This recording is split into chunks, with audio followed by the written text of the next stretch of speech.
Start करें। तो पिछले लेक्चर में हम लोगों ने वेलोसिटी ऑफ इमेज तक देखा था, उसके ऊपर में कुछ क्वेश्चंस भी किए थे। आइए इस टॉपिक को थोड़ा सा और आगे बढ़ाया जाए। चलिए, मान लीजिए सिचुएशन अब ऐसा मैंने दे दिया आपको कि मान लीजिए कॉनकेव मिरर है या कोई मिरर ले लीजिए, इसका भी वेलोसिटी मैंने दे दिया इस बार vm, और एक ऑब्जेक्ट है, छोटा सा ऑब्जेक्ट है। हमने कहा कि ये ऑब्जेक्ट की वेलोसिटी vo है। कितना है? vo है, और इसकी वेलोसिटी भी है vm। तो बच्चों, हम लोगों ने पिछले लेक्चर में डिस्कस किया था कि velocity of image equal to minus में v/u का square into velocity of object, और इस पर हमने क्वेश्चन भी किया था। तो अब चूंकि मिरर भी मूव कर रहा है, देखो मिरर भी मूव कर रहा है और ऑब्जेक्ट भी मूव कर रहा है, तो कुछ भी बोलो, चाहे ऑब्जेक्ट मूव करे या इसका इमेज मूव करे, मूव किसके रिस्पेक्ट में करेगा? ऑफ कोर्स मिरर के रिस्पेक्ट में मूव करेगा। तो मैंने सोचा कि velocity of image with respect to mirror equal to, मैं लिख सकता हूँ माइनस में v/u का square into velocity of object with respect to mirror. और मैंने सोचा कि vi minus vm equal to minus में v/u का square into vo minus vm, है ना? क्या मैं इसको ऐसे लिख सकता हूँ? Velocity of image is equal to velocity of mirror minus v/u का square into velocity of object minus velocity of mirror. थोड़े ध्यान से समझने की ज़रूरत है आपको। ये डायरेक्शन मिरर, देखो मिरर में और ऑब्जेक्ट में, मतलब वेलोसिटी के रिस्पेक्ट में कह रहा हूँ, ये डायरेक्शन प्लस लेना और ये डायरेक्शन माइनस लेना, ये ज़रा ध्यान रखना है। मैं इस पर क्वेश्चन भी कराऊंगा। पहले एक बार छोटा सा पॉइंट और समझ लीजिए आप लोग। मैंने कहा आपसे कि हमें निकालना है rate of change of magnification. Magnification के चेंज होने का रेट पूछा जाता है ना? तो चलिए कैसे किया जाएगा इसको। आप अच्छे से जानते हो कि मैग्नीफिकेशन का फॉर्मूला होता है माइनस में v/u। अच्छा बच्चों, एक बात बताओ, चाहे ऑब्जेक्ट मूव करे, चाहे ऑब्जेक्ट मूव करे या इसकी इमेज मूव करे, मूव किसके रिस्पेक्ट में कर रहा था? मिरर के रिस्पेक्ट में। तो हम लोगों ने उसके तहत एक रिजल्ट तैयार कर लिया। अब हमसे पूछ रहा था rate of change of magnification. तो बच्चों आप ऐसे समझो कि किसी भी चीज़ का रेट कैसे निकालते हो, उसको टाइम के रिस्पेक्ट में डिफ्रेंशिएट कर दो, रेट निकल जाएगा। तो मैंने भी वही काम किया, मैंने इसको टाइम के रिस्पेक्ट में डिफ्रेंशिएट कर दिया, मतलब dm/dt कर दिया। तो dm/dt करोगे तो ये क्या हो जाएगा? माइनस कॉमा ले लो, dv/dt into u minus du/dt into v upon u square, है ना? तो क्या मैं कह सकता हूँ कि dm/dt is equal to minus में velocity of image into object distance minus velocity of object into image distance by u square. और इस प्रकार हम लोगों ने rate of change of magnification निकाल लिया। चलिए पहले इसको आप नोट कर लो, अच्छे से नोट कर लो, देन हम इसके आगे डिस्कशन करेंगे। जल्दी से नोट करो अच्छे से।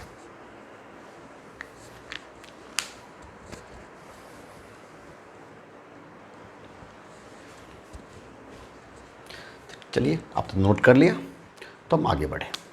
देखिए इस पर कुछ क्वेश्चन कर लेते हैं, है ना? जैसे मैंने क्वेश्चन दिया था आपको कि मान लीजिए एक मिरर है, ठीक, और हमने कहा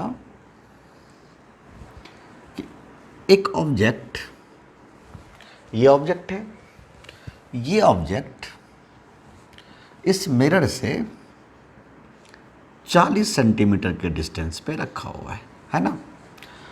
और ये ऑब्जेक्ट 4 सेंटीमीटर पर सेकंड की रफ्तार से मिरर की तरफ जा रहा था। और देखो मिरर को भी देख लो एक बार, मिरर भी मूव कर रहा है इस तरफ और उसकी जो स्पीड थी वो थी 2 सेंटीमीटर पर सेकंड, है ना।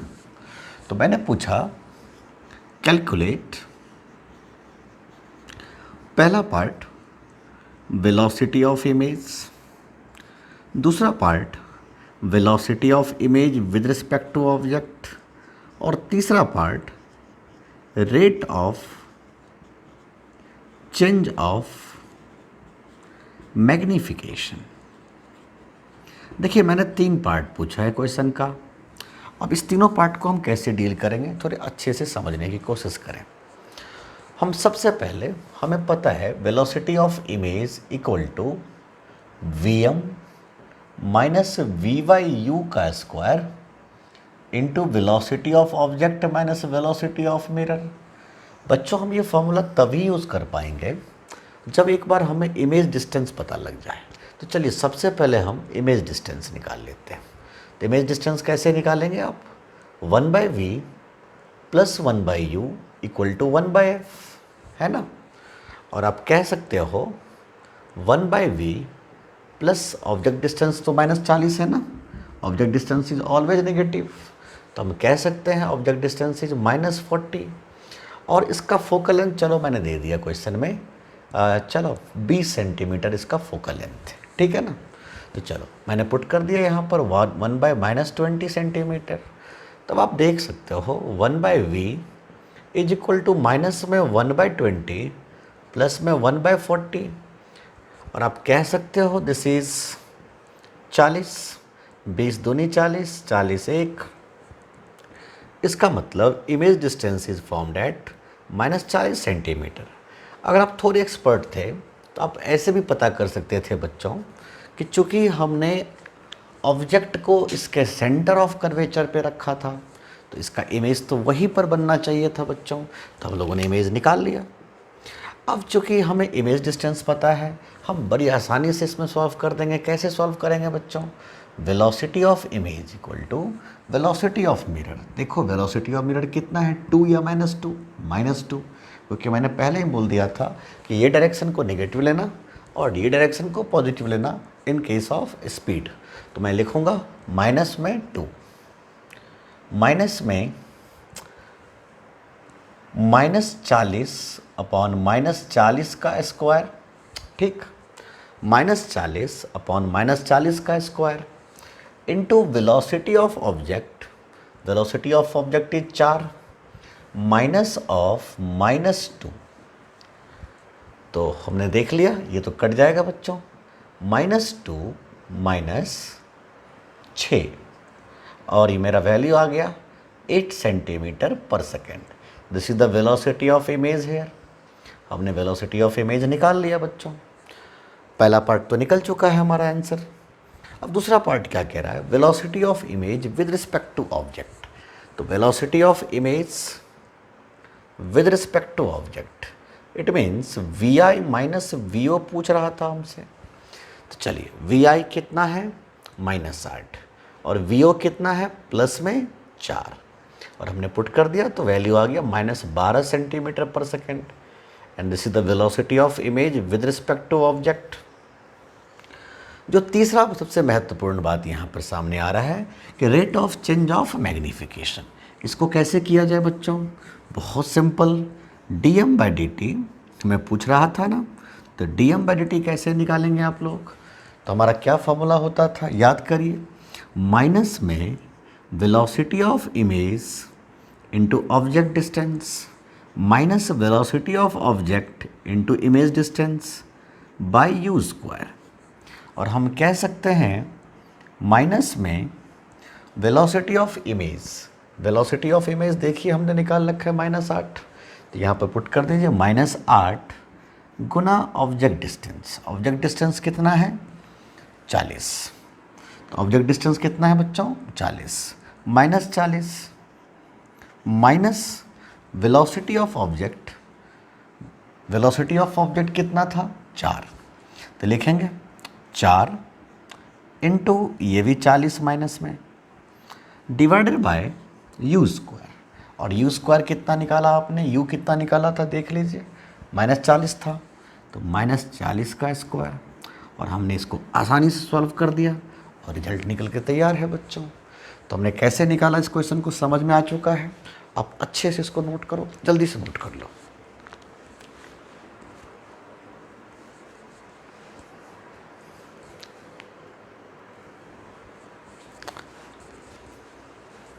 ठीक है बच्चों, आप लोग नोट कर लिया, आगे बढ़िए। देखिए अब जो बात मैं करने जा रहा हूँ वो थोड़े से टिपिकल हो सकते हैं। बच्चों मैंने आपसे ये बोला कि मैग्नीफिकेशन का फॉर्मूला क्या होता था, -v/u is equal to h2/h1। अरे होता था कि नहीं होता था बोलो। मैग्नीफिकेशन का फॉर्मूला होता था -v/u is equal to h2/h1। अब चलिए मैं इसी के आधार पे हम कुछ बातें करेंगे। ये बताइए मैग्नीफिकेशन का फॉर्मूला तो सामने आया था h2/h1 का, ठीक है। आप जानते हो ये y एक्सिस के अलॉन्ग बात हो रही है। This is height of image and this is height of object. तो क्या मैं इसको ऐसे कह सकता हूँ कि height of image equal to magnification गुना h1, height of image equal to magnification गुना h1। देखिए ये भी डिस्टेंस है और ये भी डिस्टेंस है। तो अगर मैं इसको डिफ्रेंशिएट कर दूं, मतलब dh2/dt is equal to dm/dt into h1 plus dh1/dt into magnification. अब जरा सोचिए कि dh2/dt क्या है, ये इस एक्सिस पर चेंज करने का रेट है।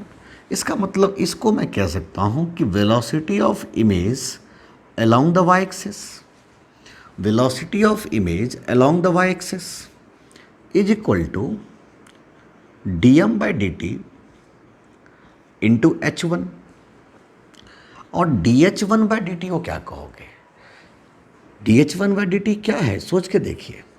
ये वाई एक्सिस के अलॉन्ग हाइट के चेंज होने का रेट था, मतलब ये ऑब्जेक्ट डिस्टेंस का कहानी था, ऑब्जेक्ट की हाइट की कहानी था। तो मैं इसको बोलूँगा velocity of object along the Y axis into magnification. अब एक बहुत महत्वपूर्ण फार्मूला मेरे सामने में आया है बच्चों, अगर आप इसको यूज़ कर लो तो बहुत एक्सपर्ट हो जाओगे। मैंने क्या बोला कि velocity of image along the Y axis equal to dm/dt into h1 plus velocity of object along the Y axis into magnification. मान लीजिए कि इफ़ h1 इक्वल टू 0, मतलब ये एक पॉइंट साइज का था, ये एक पॉइंट सोर्स था। तो अगर ये पॉइंट सोर्स होगा तो मैं इस केस में क्या बोलूँगा कि velocity of image along the Y axis बराबर 0, ये टर्म तो 0 हो जाएगा, plus velocity of object along the Y axis into magnification. और हमारा फाइनल रिजल्ट क्या सामने आएगा तब, velocity of image along the Y axis equal to velocity of object along the Y axis into magnification. अब देखिए कभी भी जब इस पे प्रॉब्लम आते हैं तो मैंने जनरली बच्चे को गलत करते हुए देखा है। अब देखो अगर ऑब्जेक्टिव प्रॉब्लम है तो 100% संभावनाएं होती है कि हमें वो पॉइंट सोर्स ही देगा, ताकि मुझे ज़्यादा कैलकुलेशन नहीं करना पड़ेगा, अदरवाइज मुझे dm/dt भी निकालना पड़ जाएगा। तो इसलिए ऑब्जेक्टिव के क्वेश्चंस में हमें इस फार्मूला की बहुत ज़रूरत पड़ने वाली है। अब जैसे मैं भी आपको प्रॉब्लम कराऊंगा तब आपको समझ में आएगा, आप अच्छे से इसको नोट कर लो। चलो नोट करो इसको।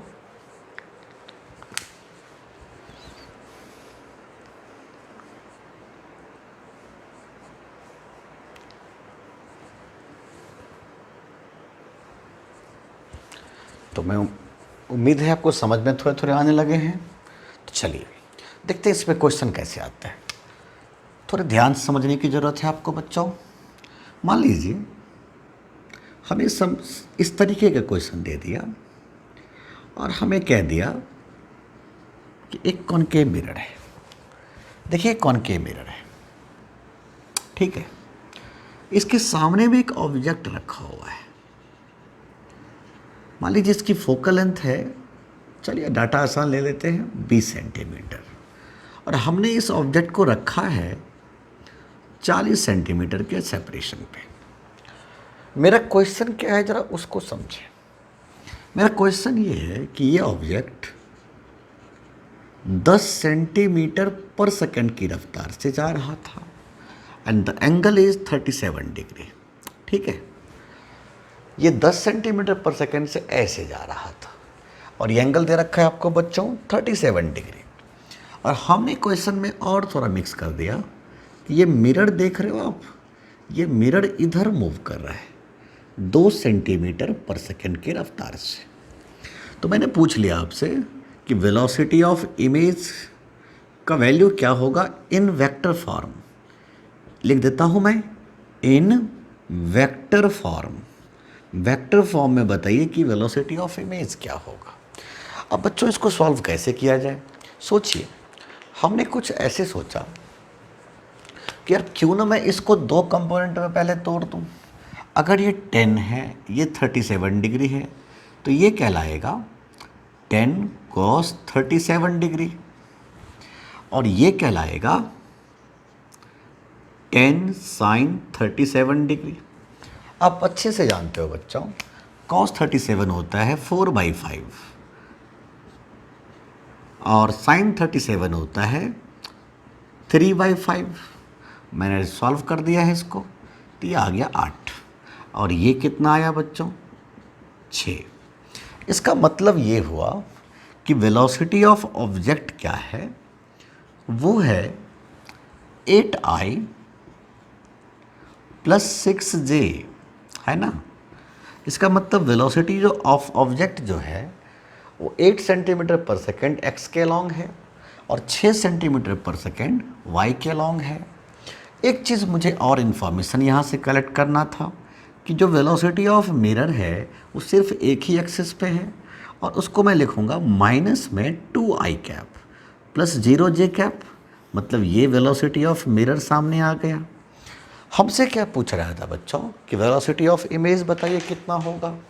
तो वेलोसिटी ऑफ इमेज निकालना हो तो हम कैसे करेंगे, सोच के देखिए।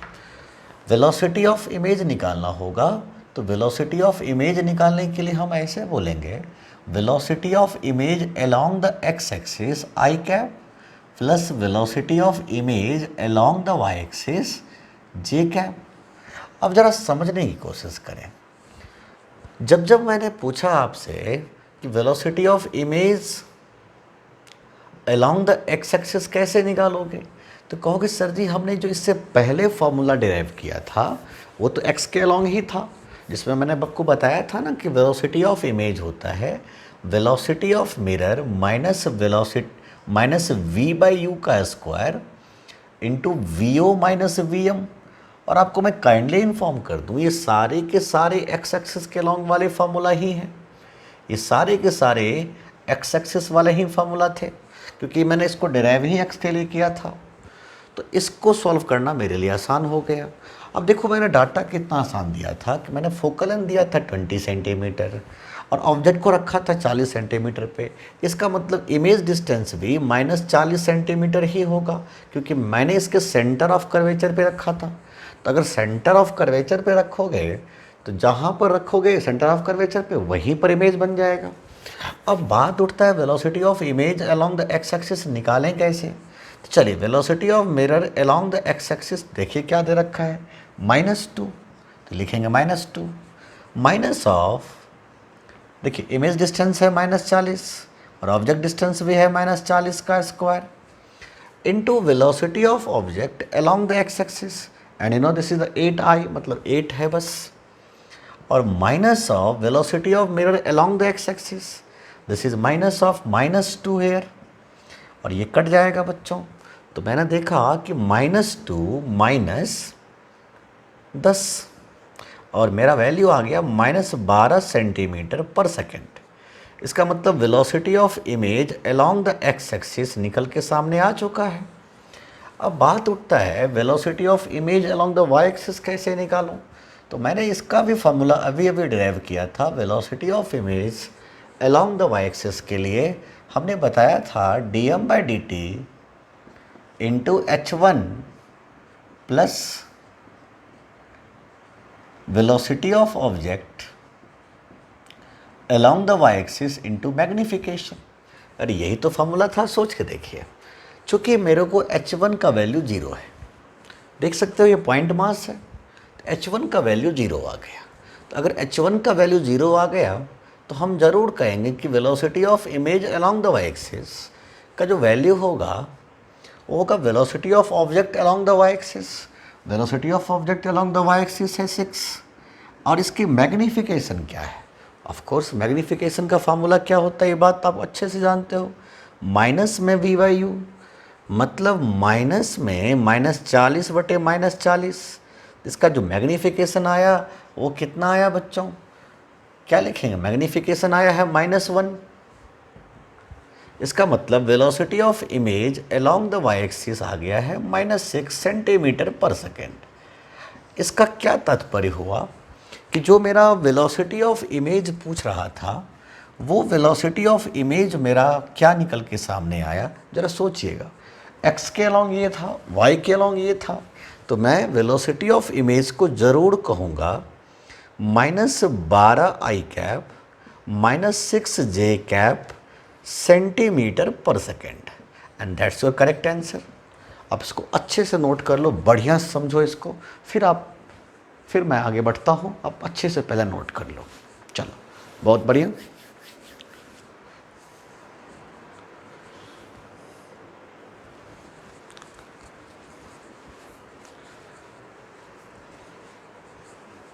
चलिए, आपने नोट कर लिया। चलिए, एक क्वेश्चन आपको मैं दे रहा हूँ प्रैक्टिस करने के लिए, फटाफट इसको प्रैक्टिस करो। मैं सेम क्वेश्चन देता हूँ, बस प्रैक्टिस करना है आपको। मैंने आपसे कहा कि मान लीजिए इसका फोकल लेंथ है 10 सेंटीमीटर, ठीक है, और एक ऑब्जेक्ट को हमने रखा था 20 सेंटीमीटर पे, जानबूझ के डाटा आसान दे रहा हूँ, और मैंने इसको 10 सेंटीमीटर पर सेकेंड से मूव करवा दिया, और ये जो एंगल देख रहे हो ये एंगल दे रखा है 53 डिग्री, ठीक है। अच्छा, मुझे क्वेश्चन में बोल रहा था कि मिरर भी मूव कर रहा है इस तरफ 4 सेंटीमीटर पर सेकेंड से, तो मैंने पूछ लिया आपसे कि फाइंड वेलोसिटी ऑफ इमेज। चलिए, कैसे करेंगे इसको? मैं आपको 1-2 मिनट का टाइम देता हूँ, आप अच्छे से इसको सॉल्व करो।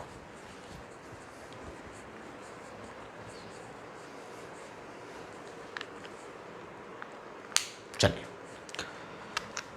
बढ़िया। आगे हम कैसे सॉल्व करेंगे बच्चों? सबसे पहले हमें वेलोसिटी के कंपोनेंट तोड़ने होंगे, तो मैंने इसके वेलोसिटी कंपोनेंट तोड़ दिया, और ये क्या लाया 10 cos 53 डिग्री, और ये क्या लाया 10 sin 53 डिग्री, है ना। अब आप मुझे बताओ ये क्या हो गया? यू नो sin 37 3/5, तो cos, देखो sin 37 3/5, तो cos 37 कितना हो जाएगा 4/5। तो सेम बात मैं लिख देता हूँ, याद कर लेना है आपको। sin 37 3/5, cos 37 4/5। उल्टा बात कर लो, sin 53 डिग्री 4/5, cos 53 डिग्री 3/5। ये ध्यान रखिएगा, फिजिक्स में बहुत काम आते हैं।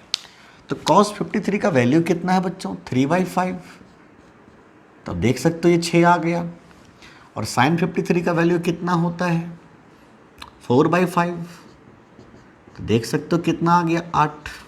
इसका मतलब वेलोसिटी ऑफ ऑब्जेक्ट आ गया है 6i cap plus 8j cap, और मेरा मिरर का जो वेलोसिटी दे रखा है वो दे रखा है -4i कैप, ठीक है ना।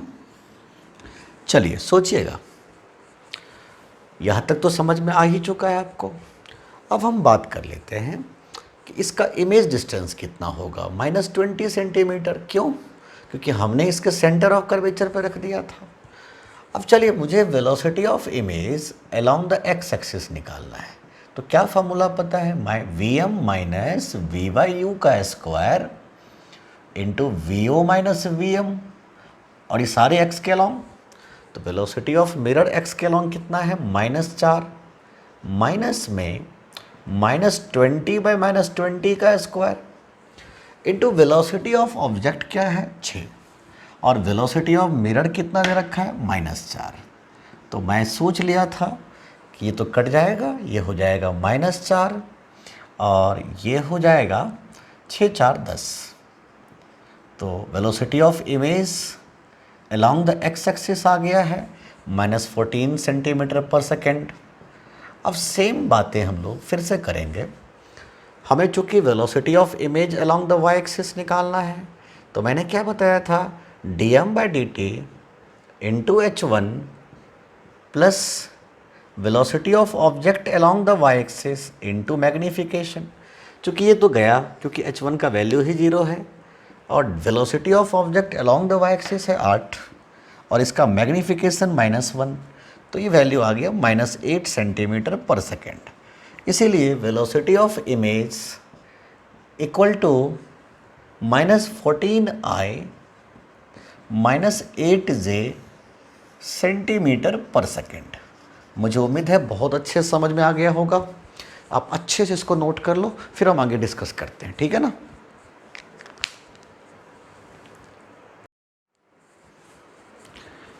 चलिए तो आगे बढ़े बच्चों, थोड़ा सा हम लोग डिस्कस कर लेते हैं एक बार ग्राफिकल अप्रोच के ऊपर में। आइए लिखते हैं graphical approach. Graphical approach,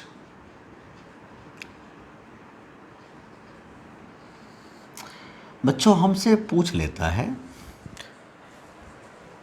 mirror के ग्राफ्स। तो मैंने सबसे पहला ग्राफ, पहला टाइप रखा 1/v वर्सेस 1/u का। अब इसमें कई पार्ट्स आएंगे, जरा समझने की कोशिश करें। जैसे मैं पहला केस लेता हूं कि एक कॉनकेव मिरर जब रियल इमेज का निर्माण करेगा तो 1/v वर्सेस 1/u का ग्राफ कैसा होगा। बच्चों हमसे ग्राफ पूछ रहा था 1/v वर्सेस 1/u। तो आप ये देखो कि 1/v और 1/u के बीच में क्या कोई रिलेशन वाकई संभव है। हाँ है। क्या रिलेशन संभव था, 1/v plus 1/u equal to 1/f। और हमें कुछ बातों पर यहाँ ध्यान देना होगा कि चूंकि मुझे कॉनकेव मिरर का नाम ले रहा है तो फोकल लेंथ ऑलवेज नेगेटिव। चूंकि मुझे रियल इमेज का नाम लिया था then image distance is always negative, और object distance is always negative for real object. हम इस वैल्यूज़ को उठा के सेट करेंगे, देखते हैं सेट करके। 1/- में v, 1/- में u इक्वल टू 1/- में f। और बच्चों हम कह सकते हैं 1/v, इसको इधर ले जाइए, माइनस में 1/u प्लस में 1/f। अब आप देख सकते हो कि 1/v को हमने y एक्सिस पे रखा था तो ये कहलाया y, 1/u को हमने x एक्सिस पे रखा तो ये कहलाया x। अरे ये ग्राफ तो स्ट्रेट लाइन की तरह दिखने लगा, y equal to mx plus c, जिसका इंटरसेप्ट क्या है, पॉजिटिव। इंटरसेप्ट पॉजिटिव है, स्लोप कैसा है, नेगेटिव स्लोप है। लीजिए भाई, क्या मेरी बात समझ में आ रहा है सबको, बहुत बढ़िया।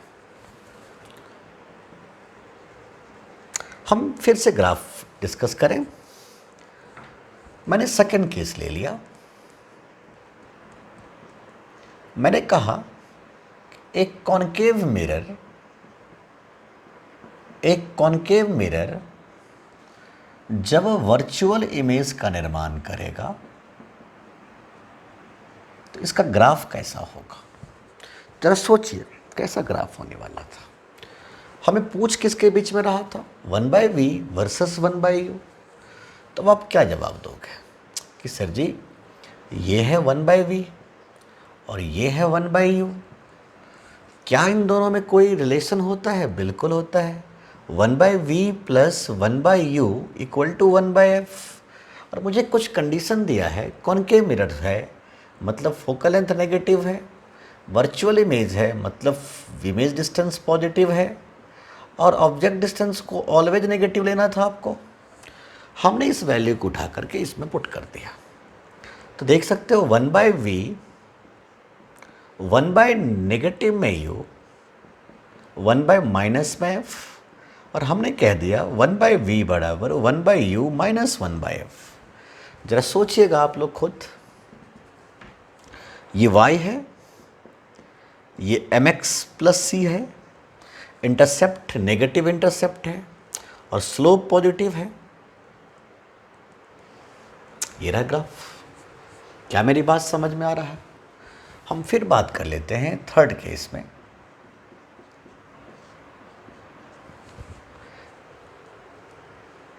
आप अच्छे से इसको नोट करो। चलो देखो, एक कॉन्वेक्स मिरर जब वर्चुअल इमेज का निर्माण करेगा तो इसका ग्राफ कैसा होगा? आइए इसको भी थोड़ा समझने की कोशिश करते हैं। ये रहा 1/v और ये रहा 1/u। हमें कंडीशन डालना होगा 1/v plus 1/u equal to 1/f। चूँकि कॉन्वेक्स मिरर है तो फोकल लेंथ को पॉजिटिव लेना पड़ेगा। हमें वर्चुअल इमेज का नाम ले रहा है तो v पॉजिटिव होगा और u तो हमेशा नेगेटिव रखना होगा।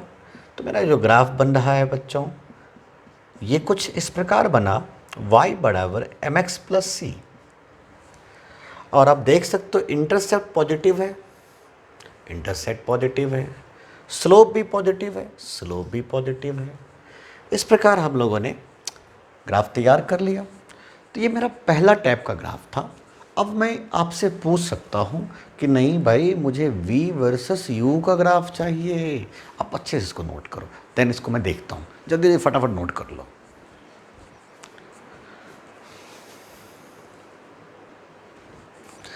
चलिए, तो बच्चों हम लोगों को अब जो ग्राफ पूछ रहा था v वर्सेस u,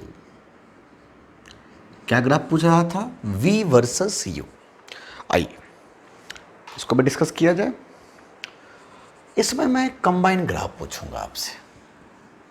इस समय मैं आपसे पूछ लिया कि सबसे पहला नाम कॉनकेव मिरर का।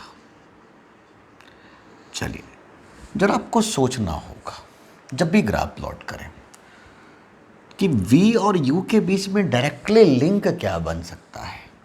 तो आप ये सोचोगे 1/v plus 1/u equal to 1/f, है ना? आप यहाँ से एलसीएम ले लो, vu हो जाएगा and this is u plus v equal to 1/f। It means fu plus fv equal to vu। देख सकते हो आप, fu plus fv equal to vu। इसका मतलब क्या हुआ बच्चों? हमें चूंकि इमेज की बात कर रहा था, fu is equal to vu minus fv। फिर से देखो, fu equal to vu minus fv। तो क्या मैं कह सकता हूँ v कॉमन लेकर के u माइनस fu, और मेरा जो इमेज डिस्टेंस निकलेगा वो निकलेगा fu upon u minus f। ठीक है, यहाँ तक समझ में आ गया। अब हमें थोड़ा सा इसमें एक्सटेंड करना होगा। अब कैसा एक्सटेंड करना है तो थोड़ा ध्यान दीजिएगा। बेसिक चीज़ें था जो 9th-10th में पढ़ते आए हैं। हमें कुछ वैल्यूज़ को ले लेना होगा। हम कुछ सोचेंगे कि ये रहा ऑब्जेक्ट और ये रहा इमेज। हम कुछ डाटा भी दे दिए। चलिए ऑब्जेक्ट को इन्फिनिटी पे रखता हूँ, ऑब्जेक्ट को 2f0 पे रखता हूँ, ऑब्जेक्ट को f0 पे रखता हूँ, ऑब्जेक्ट को 0 पे रखता हूँ, फिर f0 पे रखता हूँ, है ना? ऐसे ही डिफरेंट डिफरेंट लेते चले जाइए और यहाँ पर वैल्यूज़ को पुट करते चले जाइए।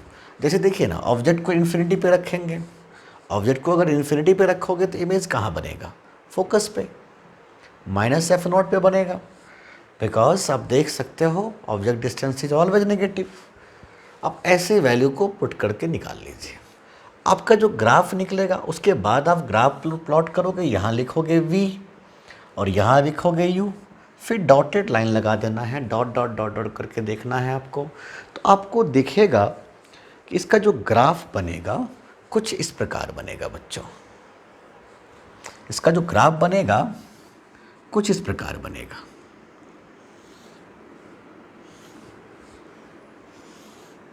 ठीक है, देखो ये ग्राफ मैंने अपने मन से नहीं बनाया है, ये वैल्यूज़ को दिया है। हमने क्या किया था, u का वैल्यू दिया कुछ और v निकाल लिया और डॉट डॉट डॉट डॉट करके मिला लिया हमने उस डॉटेड को। तो मैंने देखा कि ये v वर्सेस u का एक कंबाइंड ग्राफ है and this is valid for concave mirror. ये किसके लिए था बच्चों, कॉनकेव मिरर के लिए। ऐसे ही कॉन्वेक्स मिरर में हम क्या करेंगे, अब देखिए क्या हुआ क्या था। कॉनकेव मिरर में चूँकि f क्या था, -f0 हमने लिख दिया था और ऑब्जेक्ट तो वेरी कर रहा था। और कॉन्वेक्स मिरर में क्या होगा, सेम प्रोसेस लेना है आपको, बिल्कुल एज इट इज़ प्रोसेस लेना है, बस इसमें f0 प्लस में लिखना है। तो देखिए इसका जो ग्राफ बनेगा, मैं कॉमनली बताता हूँ आपको, इसका जो ग्राफ होगा, ये वाला लाइन यहाँ, ये वाला चीज़ें हाइपरबोला यहाँ शिफ्ट कर जाता है और ये ग्राफ यहाँ चला जाता है।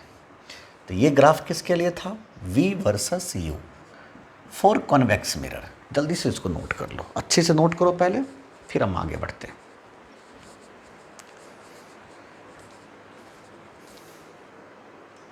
आइए फिर हम लोग आगे बढ़ते हैं।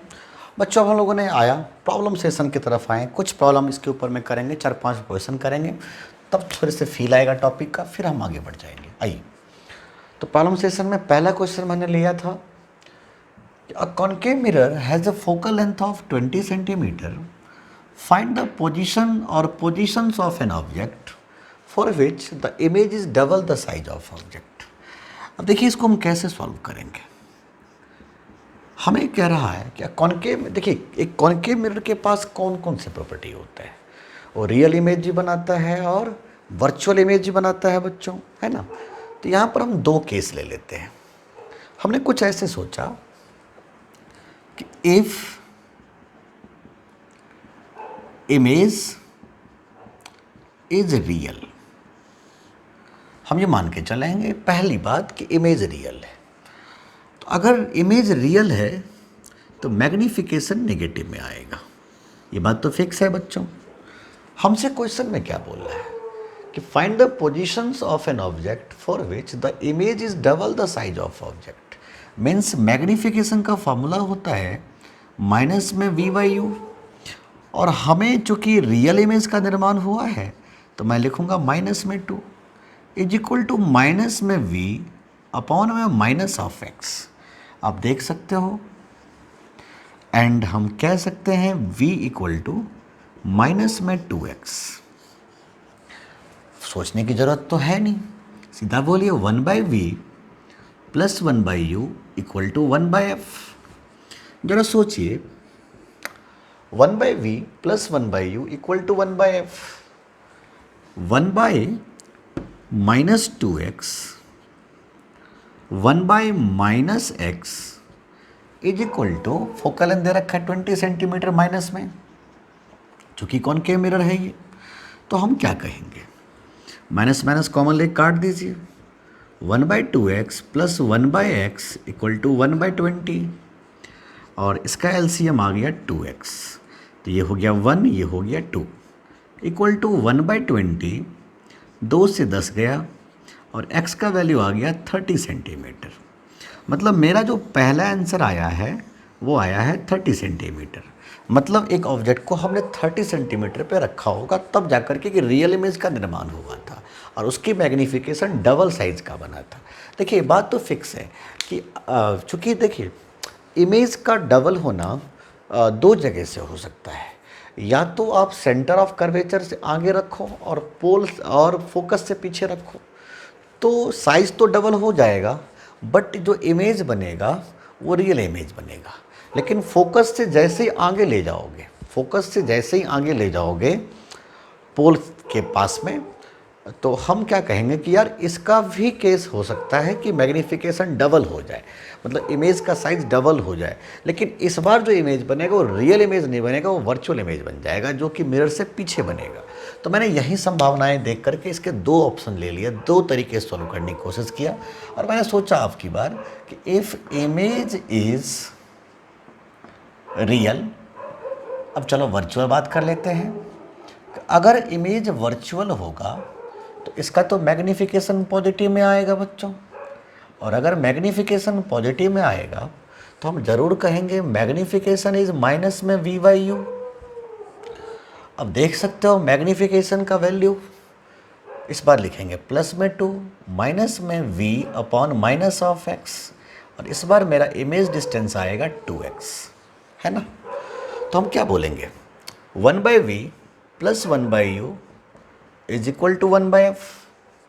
और आप क्या बोलोगे, 1 by 2x 1 by minus X, focal length कितना गिवन है 20 सेंटीमीटर, और वो भी माइनस में। तो हम क्या बोलेंगे, this is 1 by 2x minus 1 by X, 1 by 2x minus में 1 by X equal to 1 by minus 20, फिर से 2x एलसीएम आएगा 1 minus 2 equal to 1 by minus में 20, 2 से 10 गया, और मेरा जो x का वैल्यू आया वो आया 10 सेंटीमीटर। इसका मतलब 10 सेंटीमीटर पे भी मैंने रखा होगा तो इमेज उसका डबल बना होगा, लेकिन इस बार इमेज रियल नहीं बन करके वर्चुअल इमेज का निर्माण किया है। तो मुझे उम्मीद है आपको समझ में दोनों पार्ट समझ में आ गए हैं। अब जल्दी से नोट करो, मैं अगले क्वेश्चन की तरफ आ रहा हूँ, जल्दी से आप इसको नोट कर लो।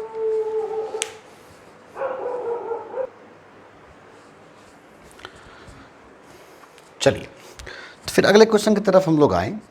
बहुत ही प्यारा सा क्वेश्चन दिया हुआ है, कह रहा है कि यू शेप का एक बॉडी रखा हुआ है कॉनकेव मिरर के सामने में। अच्छा ध्यान रखिएगा, इस कॉनकेव मिरर का रेडियस ऑफ कर्वेचर 20 सेंटीमीटर है। इसका मतलब हम कह सकते हैं कि इसका जो फोकल लेंथ है वो 10 सेंटीमीटर है, ठीक है ना। तो हमसे बोला कि इसका लेंथ, इमेज का लेंथ क्या होगा, find out the length of image. Image का लेंथ क्या होने वाला है। अब कहाँ शुरुआत करोगे बच्चों, जरा सोचो। आप ऐसे सोचोगे कि चलिए मैं सर कुछ नाम ले लेता हूँ, इसका नाम रखता हूँ AB और इसका नाम रखता हूँ CD, ठीक है। सबसे पहले तो मुझे ये बताओ कि इसका रेडियस ऑफ कर्वेचर है 20 सेंटीमीटर, ठीक है ना। इसका फोकल लेंथ है 10 सेंटीमीटर। सबसे पहला काम हम करते हैं कि हम AB का निकाल लेते हैं और CD का निकाल लेते हैं, दोनों का अलग अलग। तो चलिए हम पहला पार्ट लेते हैं AB। AB के लिए आप मुझे बताओ, AB वाले पार्ट के लिए क्या बात बन सकता है। तो कहोगे इसके लिए ऑब्जेक्ट डिस्टेंस हो जाएगा 40 सेंटीमीटर, है ना, माइनस 40 सेंटीमीटर। इसके लिए जो फोकल लेंथ होगा वो माइनस 10 सेंटीमीटर। और हम क्यों ना इसका इमेज डिस्टेंस निकाल लें फटाफट। अब समझ में आया कि नहीं आया, हम AB पार्ट की बात कर रहे हैं, सिर्फ ये पार्ट की बात कर रहे हैं। तो ये देखिए 30 है और ये 10 है, मतलब 40 सेंटीमीटर हो गया, और इसका फोकल लेंथ है 10 सेंटीमीटर। तो मैंने सोचा 1 by V1 plus 1 by minus 40 is equal to 1 by minus 10, 1 by V plus 1 by U equal to 1 by F। जरा सोचिए 1 बाई V1 माइनस में 1 बाई 10 प्लस में 1 बाई 40। आप सोच सकते हो ये 40 एलसीएम हो गया, माइनस 4 प्लस 1 1 बाई V1। इसका मतलब इसका जो इमेज बना है वो माइनस में 40/3 सेंटीमीटर पे इमेज बना था। इसका मतलब इसका जो इमेज बना था AB वाले पार्ट का वो माइनस में 40/3 सेंटीमीटर पे इमेज बना है ना। समझ में आया बात है। अब ज़रा देखिए कि अब हम क्या करते हैं, इसकी मैग्नीफिकेशन निकाल लेते हैं, क्योंकि देखिए हमें इसका साइज पता है। तो हम क्या सोचेंगे, मैग्नीफिकेशन इज माइनस में V by U equal to H2/H1। और हम फटाफट सोच लेते हैं कि माइनस में -40/3 डिवाइडेड बाय यू कितना है -40 is equal to H2 by plus में 10। और हम कह सकते हैं, देखिए जो H2 का वैल्यू आया वो आया माइनस में 10/3 सेंटीमीटर। मतलब इसका जो इमेज बना होगा ए बी का वो इन्वर्ट इमेज बना होगा, ऐसे बना होगा 10/3 साइज का। अब हम छोटा सा काम हम लोग कर लेते हैं, हम सी डी पार्ट पे आते हैं। आइए सी डी पार्ट पे बात कर लेते हैं। ज़रा सोचिए कि ये सी डी वाला जो पार्ट है वो इस मिरर से कितने डिस्टेंस पे है, सिर्फ 30 सेंटीमीटर के डिस्टेंस पे है। इसका मतलब ऑब्जेक्ट डिस्टेंस होगा सिर्फ -30 सेंटीमीटर, ठीक। इसका जो फोकल लेंथ है वो है -10 सेंटीमीटर। और हम फटाफट इसका इमेज डिस्टेंस निकाल लेते हैं। कैसे निकालेंगे बच्चों? 1/V2 प्लस में 1/-30 1/- में 10 1/V2 इक्वल टू माइनस में 1/10 प्लस में 1/30 1/V plus 1/U equal to 1/F। और हमने सोचा ये -3 और ये 1। अब इमेज डिस्टेंस इज माइनस में 15 सेंटीमीटर। मतलब जो इमेज डिस्टेंस बना था वो यहाँ से 15 सेंटीमीटर के डिस्टेंस पे इमेज बना था। अच्छा, इसका साइज़ क्या है वो भी जानना ज़रूरी है भाई। तो इसका साइज़ पता करना हो तो मैं फिर से बोलूँगा, माइनस में -15/-30 -15/-30 is equal to H2/H1। H2/H1 कितना है? देखिएगा H1 कितना है, 10 सेंटीमीटर है। इसका मतलब 15 दूनी 30 2 5 और इसका जो वैल्यू है वो -5 सेंटीमीटर का है। इसका मतलब अब हम इन चारों बातों को यहाँ पर हम कंबाइन करेंगे, ठीक है ना। कंबाइन करने जा रहे हैं। देखिए कंबाइन करने जा रहे हैं, इसको थोड़ा सा समझने की ज़रूरत है आपको। हम कंबाइन करने जा रहे हैं। देखिए हम फिर से एक बार मिरर को बना लेते हैं ताकि आपको फील आए टॉपिक का। देखिए ए बी वाले पार्ट का इमेज कहाँ बना था? 40/3 सेंटीमीटर पे, मतलब यहाँ से 40/3 सेंटीमीटर पे। और सी डी वाले पार्ट का इमेज कहाँ बना था? यहाँ से 15 सेंटीमीटर के डिस्टेंस पे। मतलब ये रहा सी डी वाला पार्ट, ये रहा सी डी वाले पार्ट। देख सकते हो आप, उल्टा इमेज बनाया होगा। और ये 15 सेंटीमीटर का डिस्टेंस है। और ए बी वाला जो पार्ट है वो -40/3 मतलब -13.33 ऐसे कुछ होगा। मतलब वो इतना छोटा पार्ट है। और ये मैं कह सकता हूँ ये ए बी वाला पार्ट है। इसका साइज जो था वो 10/3 सेंटीमीटर का था। और इसका जो साइज था वो 5 सेंटीमीटर का था। ये डिस्टेंस क्या था? 40/3।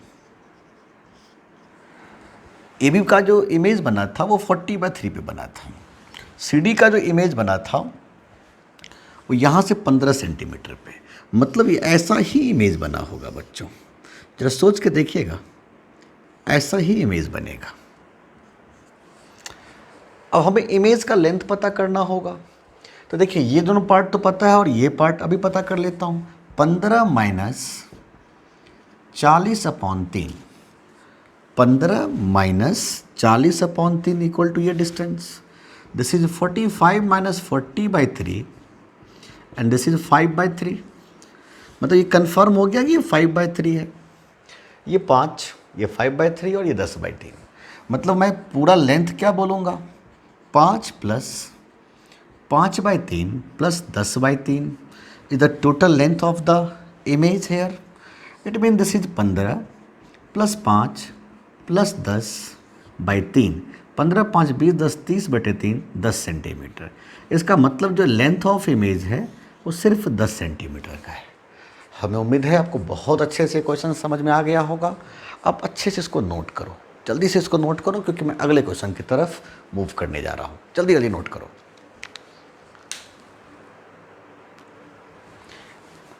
चलिए अगले क्वेश्चन की तरफ आ रहे हैं। क्या कहना चाह रहे हैं क्वेश्चन में? कह रहा है कि एक कॉनकेव मिरर है, a rod of length 10 centimetre. इसका लेंथ दे रखा है बच्चों 10 centimetre. Rod of length 10 centimetre lies along the principal axis of a concave mirror of focal length 10 centimetre. ठीक है ना? In such a way the end closer to the pole, the end closer to the pole is 20 centimetre away from it. Find the length of image. आइए, बहुत अच्छा question ये भी है, सामने में आया। हम कैसे सोचेंगे, ज़रा सोचिए कि देखिए हम ऐसे यहाँ से स्टार्ट करें, फिर से वैसा ही काम जो मैंने पिछले वाले केस में करवाया था। पहले आप ए के बारे में सोचो। देखिए ए के लिए हम क्या सोच रहे हैं कि ए के लिए मेरे दिमाग में ये आया कि ए चूँकि उसके सेंटर ऑफ कर्वेचर पे रखा हुआ है, सेंटर ऑफ कर्वेचर पे रखा हुआ है, क्योंकि देखो फोकल लेंथ 10 सेंटीमीटर है तो इसका रेडियस ऑफ कर्वेचर 20 सेंटीमीटर हो जाएगा। और इसका मतलब जो ए एंड है वो इसके सेंटर ऑफ कर्वेचर पे रखा है, तो ये बात तो फिक्स है कि उसका जो इमेज बनेगा वो यही बनेगा। ए का इमेज ए पे ही बनेगा, ये बात फिक्स है। क्यों फिक्स है? क्योंकि वो सेंटर ऑफ कर्वेचर पे रखा हुआ था। बात उठता है बी का। चलिए फॉर बी क्या बोलोगे? ऑब्जेक्ट डिस्टेंस इज माइनस में 30 centimetre. Object distance is minus में 30 सेंटीमीटर है ना, और फोकल लेंथ दे रखा है माइनस में 10 सेंटीमीटर। तो चलिए इमेज बताइए कितना होगा? 1/v plus 1/u equal to 1/f। Again 1/v 1/-30 equal to 1/- में 10। समझ में आ रहा है कि नहीं समझ में आ रहा है? ये 10 और ये 20 मतलब 30 हो गया। तो हमने सोचा कि 1/v इक्वल टू माइनस में 1/10 प्लस में 1/30, ये 30 हो गया, ये -3 प्लस 1 -2/30। इसका मतलब जो इसका इमेज बना है बच्चों वो -15 सेंटीमीटर पे जाके इमेज बना है। मतलब बी का जो इमेज बना है वो 15 पे बना है। तो क्या आप इसको ऐसे डिफाइन कर सकते हो कि ए का इमेज तो यहीं पर बन गया, मैं इसका नाम ए डैश रखता हूँ, और बी का इमेज यहाँ से 15 पे बना था, यहाँ से 15 मान लीजिए ये रहा 15 यहाँ से। इसका मतलब जो बी पार्ट है मैं इसका नाम बी डैश रख देता हूँ, यही इसका इमेज बना था। तो इसका मतलब आप खुद बताओ कि ये 20 है और ये 15 है, तो लेंथ ऑफ इमेज क्या हो जाएगा? And the length of image is only 5 centimetre. अब जल्दी से इसको नोट कर लो, हम आगे देखते हैं फिर। जल्दी जल्दी फटाफट नोट करो।